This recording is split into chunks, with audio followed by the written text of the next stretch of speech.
Hey everyone, if you are tuning in for the first time today, welcome. If you were watching me just moments ago, welcome back. I think my technical issues were fixed with a quick reboot. So I wanted to come here and talk to you, as I do every single week, about what's happening in Edmonton's real estate market, what's happening specifically in single family and West and Southwest Edmonton. I'm also going to talk to you about the observations I've been making in regards to this year's market versus last year's market, certain price points in Edmonton, and how they affect your strategy as a home buyer slash seller slash if you're moving from out of province into Alberta or if you're moving within Edmonton. Because there's some interesting things that are going on. So, what I'm going to show you right now is what is happening currently. So, in terms of listings, we've been seeing this number go up over the last, I would say, month and a half now. And that's normal because we are at a very, very low level of homes available for sale.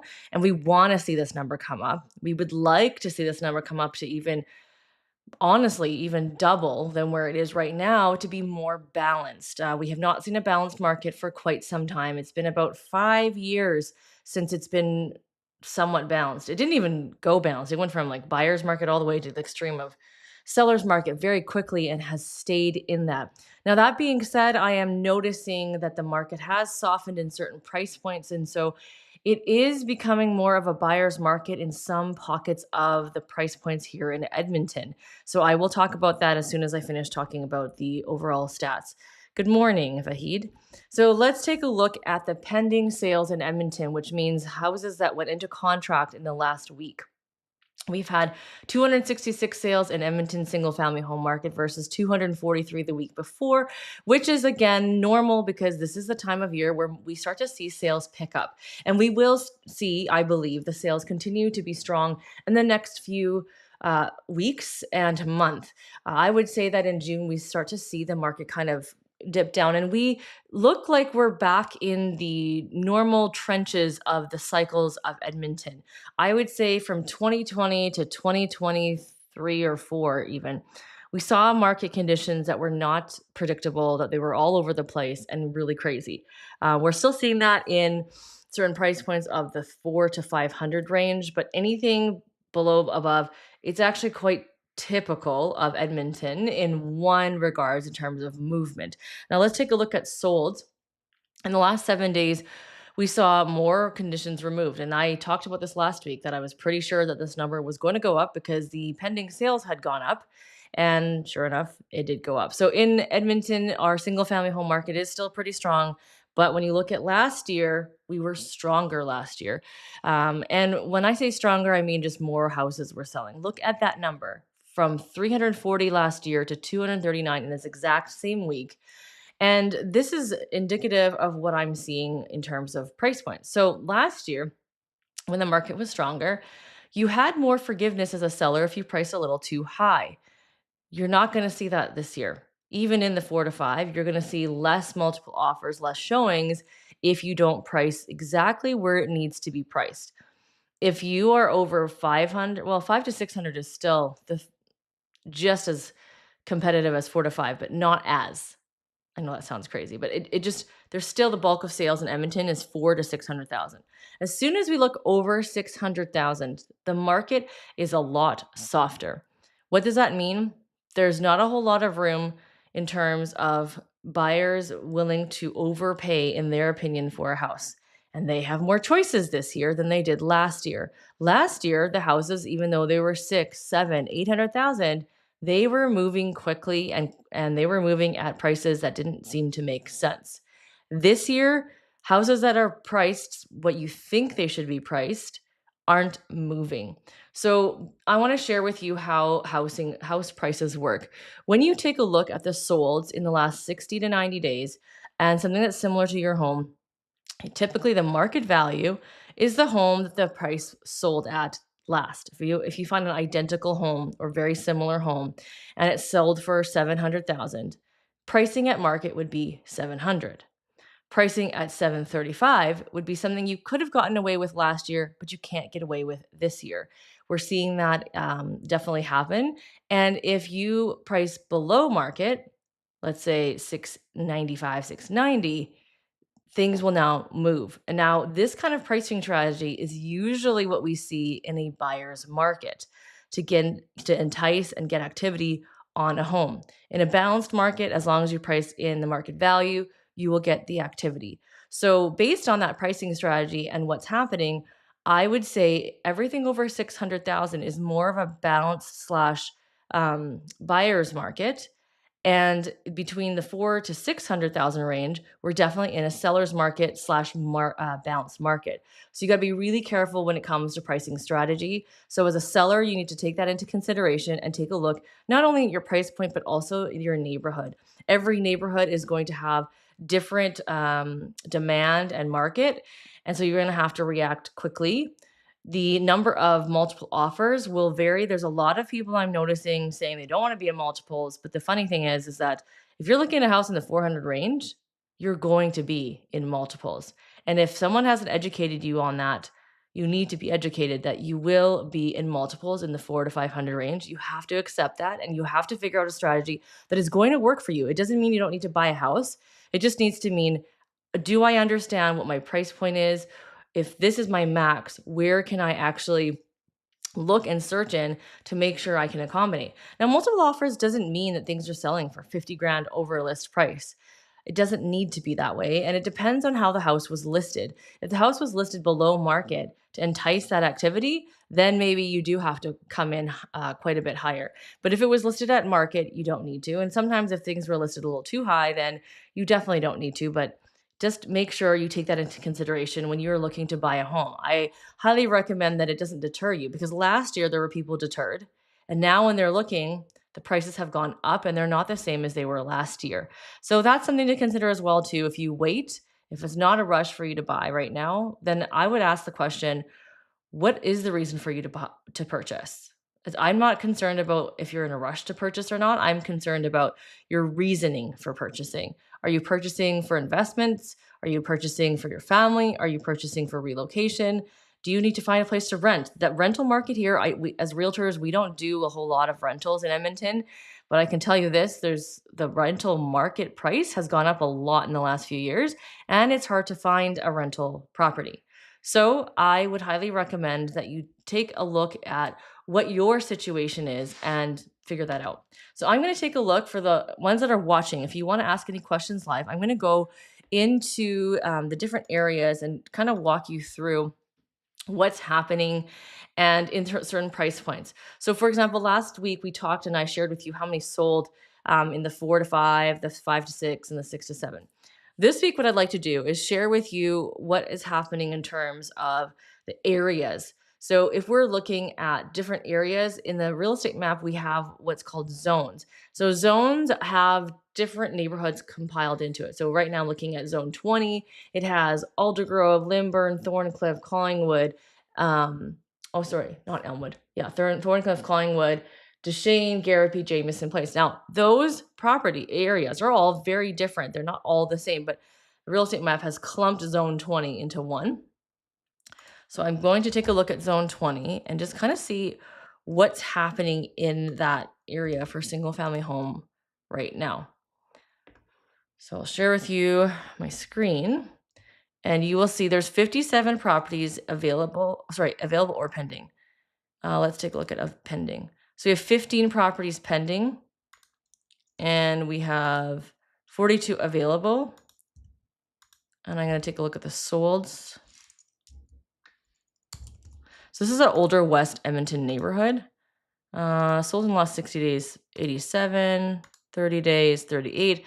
Pretty healthy sale price. And then the average price is $496. So you can still get a home slightly below the average price in Edmonton. But these are older homes. If we take a look at the year built, they range from 1976 to 2009 is the age of home you're looking at when we're looking in this price point. And the average days is about 24 days. So it includes things that have been on the market for a very long time to the ones that have been selling very quickly. Let me just take a look at this. So I'll just organize it here by days on market. So you can see 1 day on market all the way 5, 7, 9, 10, 11, 12. So all these ones probably had conditions or very quick conditions. These are then more standard, and then these maybe offers came a little bit later, and then you can see then it jumps to 70, and there's one that took quite a long time. That house was actually a foreclosure, so that one was a giant mess. So that's an interesting stat I'll have to share with my clients. It's a judicial sale. So definitely you've got different varieties of homes in here, and at 496, when you look at the new areas, you're not gonna get much in that price point. So if I take a look at zone 58, I believe. Yes, zone 58 is where Secord and Rosenthal are. Um,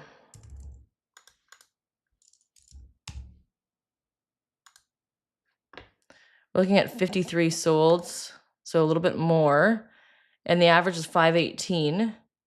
But you'll see here, there's duplexes here. And all those homes I showed you before, those were all single family detached homes. These are duplexes slash semi-detached. So you've got quite a few here. All under 500 are the detached. You've got some that have the garages in the back, but a lot of half duplexes, not the same size. And the year built in this range is going to be, I know there'll be some brand new ones and then some older ones, but the oldest is 1993, 1999. Where's that? Potter Grant. Oh, yeah. So Lewis Estates has the older areas, and then it goes all the way up into 2025. I see that we have a question, so I'm just going to bring up that comment.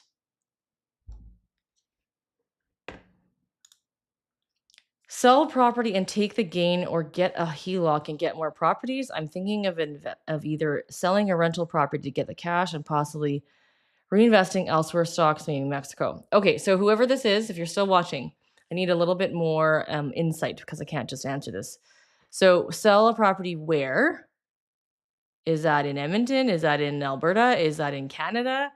And take the gain. So you're talking about net proceeds. So have you considered if you have a mortgage, if you have penalties and whatnot, and get a HELOC and get more property? So, or get a HELOC. So I don't know if you understand HELOCs, but HELOCs you can get max of 80% value. Is it 80% or 60 now? Okay, you got to double check because I'm not a mortgage broker. You have a percentage that you can get on the total equity of your home to get more property. So if your whole house is paid off, then you have quite a bit of money to play with. If you just bought the house 5 years ago and you're seeing that the price went up, then that's not a bad thing. But do you actually have enough equity to purchase? Because when you sell your home, you get all of it, but now you have nowhere to live. So I don't know if this is your house that you live in personally or if this is a rental property. So I see that it's a property in Edmonton South, but is it a primary residence or a secondary residence? And that brings up another thing that you need to talk to a broker about is how many properties do you already currently own and how many more are you thinking of getting? There is a limit where things start to get more difficult, and you have to look at what you make and your total debt service ratio. So it's not as simple as it might seem where you just grab that and just buy a whole bunch of properties. I know that you'll see that marketed on a bunch of different investment websites, but you have to make sure that your situation is sought out. So it's a rental. So you've already put down a certain percentage down. And so you have to discuss with both a realtor for the equity value of your home and also with a broker to find out how much money can you actually pull out. And is a HELOC even available as an option for the property? Yes. And you need to make sure that the HELOC can be done on that home property because sometimes you don't have that ability depending on what kind of mortgage you would have gotten. If you're looking at reinvesting in stocks, maybe Mexico, that is definitely not my area of expertise. So you need to talk to a financial advisor as well too. Okay, so we have another one. Please look at detached home in Magrath, built in 2010. Do you think going to gain approximately 10% in 2025? Okay, well, gain as in from year to year or gain as in from when you bought the house. If you purchased the home in 2024, I don't think the 10% won't give you a profit necessarily, but let's take a look at Magrath. If you're still watching and you have the ability to answer more questions, that would be helpful because I don't actually know The specific question you are asking, I need to understand a little bit more about the value you are comparing it to, and also how important is it for you to gain an equity value. So let me just take a look at Magrath, built in 2010. I'm going to look at a range here because it's going to limit it. Yeah. So we've only had one in the last 30 days. Let's go back 90. So it is ranging from 540 to 1.5. So you can see what I mean by what I mean. So this is, you have 2350 square feet. I'm guessing 2350 square feet as a 2-story. Let's see. None of these homes were at 23. This is 2,500 square feet at the 783. So this price point is the one we were talking about that is a lot slower to move. And I suspect that the price point of your home is not going to be as aggressive as a 10% increase.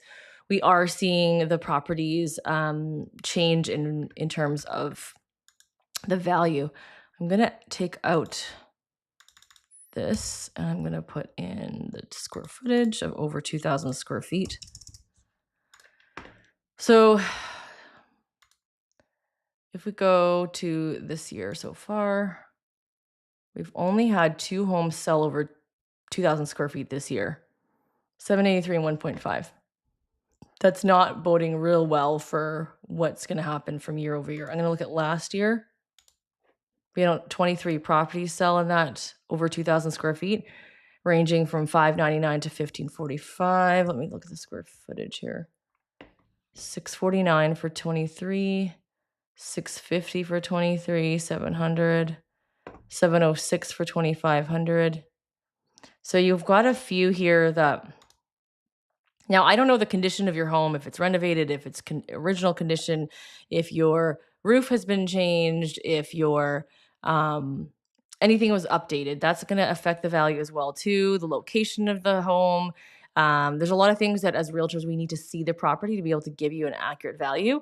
The city valuation doesn't mean anything. It could be actually overpriced in terms of the value. That's how they charge your property taxes. And a lot of times, if you look at the property value and the market value and the city value, they are usually not correct.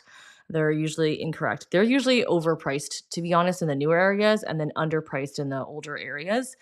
So I would say that the range year over year, if that's what you're looking for, I don't believe it's going to be 10%, if that's the question that you had. If you're looking in terms of selling your home or home equity value, you just need to make sure you talk to a realtor to get those specific things, because this is a very niched time right now that we have with you, that I'm not your realtor, and so I'm not able to understand the whole context of everything you're looking at. So hopefully that gives you a little bit of help. Oh, I see another question here from Rafakat. So let me just see this.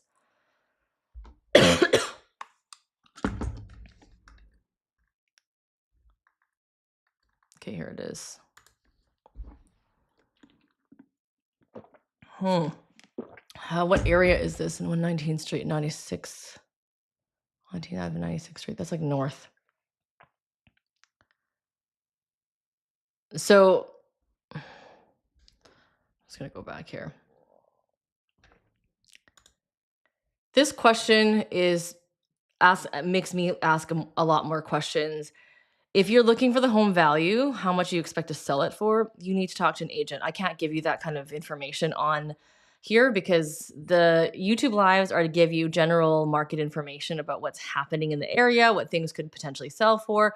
I don't have a specific address. I don't know the condition of the home, and I'm not about to just give you some random value on YouTube, because just like you shouldn't be going on the internet or YouTube to find out if you have a disease or not. This is the same thing. We're, as professionals, we cannot give advice based on just a video. So definitely just reach out to your realtor to get that information. And then you'll be able to get that answer.